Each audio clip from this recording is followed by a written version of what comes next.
बाजारात मिळतो अगदी तसा परफेक्ट खमंग ढोकळा. चला रेसिपी पाहू मग. त्यासाठी 2 वाटी बेसन, 1 चमचा लिंबू सत्व, 1 चमचा मीठ, 4 चमचे साखर, 1 चमचा कॉर्नफ्लॉवर, थोडासा पिवळा कलर, थोडंसं हिंग मिक्सरमध्ये बारीक करून घेतले. पाणी टाकून पुन्हा बारीक केले. अर्धा तास भिजत ठेवले. त्यामध्ये 1 पळी तेल, बेकिंग पावडर, बेकिंग सोडा टाकून फेटून घेतले. तेल लावलेल्या प्लेटमध्ये टाकून घेतले.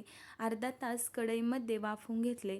थंड झाल्यानंतर आपला ढोकळा आपण कट करून घेऊया चाकूच्या सहाय्याने. तेलामध्ये मोहरी, हिंग, हिरवी मिरची, कढीपत्ता, थोडेसे मीठ चवीनुसार परतून घेतले. पाणी टाकले. त्यामध्ये साखर टाकली व तडका आपला ढोकळ्यावर टाकून घेऊया. छानपैकी सर्व बाजूने तडका टाकून घ्यायचा. खूप टेस्टी असा आपला ढोकळा तयार झाला आहे.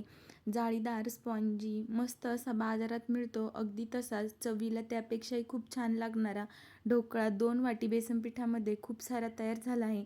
तुम्ही देखील ही रेसिपी घरी एकदा नक्की ट्राय करा. धन्यवाद.